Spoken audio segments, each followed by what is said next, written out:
दोस्तों, आज हम जिस कहानी पर बात करने वाले हैं ना, वो कोई आम ऐतिहासिक किस्सा नहीं है। ये एक ऐसी दास्तान है जहां एक तरफ खौफनाक अमानवीय खतरा है, तो दूसरी तरफ विवाह का एक बहुत ही गहरा षड्यंत्र। तो चलिए, बिना किसी देरी के सीधे इस कहानी की गहराई में उतरते हैं, जहां तलवारों की आग और महलों की साजिशें एक साथ चल रही हैं। जरा इस विरोधाभास के बारे में सोचिए। यही तो इस पूरी कहानी का असली सार है। एक तरफ सीमा पर एक भयंकर खूनी युद्ध चल रहा है।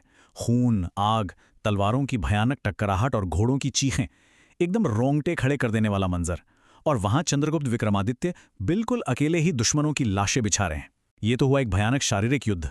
लेकिन दूसरी तरफ है उज्जैनी का जगमगाता हुआ स्वर्ण महल, एकदम शांत, रोशनी से नहाया हुआ।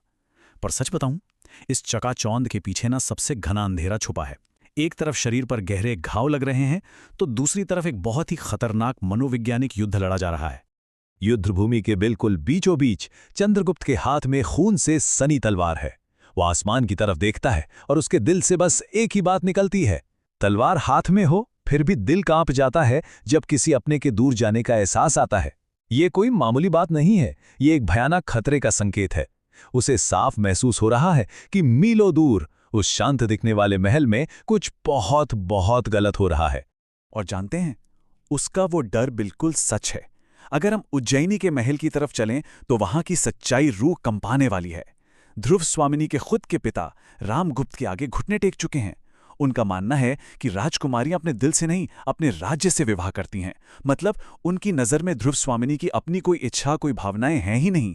वो बस एक राजनीतिक मोहरा बनकर रह गई है, जिसका इस्तेमाल सिर्फ गुप्त साम्राज्य को और शक्तिशाली बनाने के लिए किया जा रहा है। तो आखिर रामगुप्त की नज़र में ये राजनीति है क्या? उसके लिए रिश्ते, विवाह, जज्बात, इन सब की अहमियत एकदम शून्य है। वो मानता है कि हर रिश्ता सिर्फ और सिर्फ साम्राज्य की ताकत बढ़ाने का एक टूल है, एक जरिया है, और कुछ नहीं। उसके चेहरे की वो खतरनाक मुस्कान ही बता देती है कि सत्ता के नशे में इंसान उसके लिए सिर्फ शतरंज के प्यादे हैं। भावनाओं की वहां कोई जगह ही नहीं है। अब जरा ध्रुव स्वामिनी की हालत के बारे में सोचिए। एक टूटा हुआ सफेद फूल, एक गिरा हुआ दीपक और रामगुप्त के साथ थोपा गया एक जबरदस्ती का विवाह। जब उसकी दासी उसे इस विवाह की तैयारियों के बारे में बताती है ना, तो मानो उसके पैरों तले जमीन ही खिसक जाती है। वो खिड़की के पास खड़ी है और आंखों से बेतहाशा आंसू गिर रहे हैं। उसका पूरा संसार, उसकी पूरी दुनिया उसी एक पल में बिखर कर रह जाती है। लेकिन कहानी में एक जबरदस्त मोड़ आता है। ध्रुव स्वामिनी का ये दर्द, ये आंसू बहुत जल्द एक धधकते हुए गुस्से में बदल जाते हैं। वो सीधे तौर पर विद्रोह कर देती है। वो साफ कहती है, ये विवाह नहीं, मेरे प्रेम की हत्या है। दीवार पे रखा दीपक वो गिरा देती है। उसका सीधा सा कहना है कि जिस दिल पर पहले से किसी और का हक है, वहां कोई जबरदस्ती अपना अधिकार कैसे जमा सकता है। ये उस क्रूर सत्ता के खिलाफ उसकी एक बहुत ही खुली और बेखौफ बगावत है। और यहीं पर होता है एक ऐसा आमना सामना जो इस पूरी कहानी का टर्निंग पॉइंट है। एक तरफ है दिल से सोचना, यानी चंद्रगुप्त का सच्चा प्रेम और वफादारी, और दूसरी तरफ है सिंहासन से सोचना, यानी रामगुप्त की कुटिल और नीच चालें। रामगुप्त काले राजसी कपड़ों में ध्रुव स्वामिनी के कमरे में आता है और बिना किसी शर्म या पछतावे के ये कबूल करता है कि चंद्रगुप्त को उस भयंकर युद्ध में भेजना उसी की एक रची रचाई साजिश थी। मुस्कुराते हुए वो कहता है कि यही तो फर्क है उन दोनों में। चंद्रगुप्त दिल से सोचता है और रामगुप्त सीधे सिंहासन से।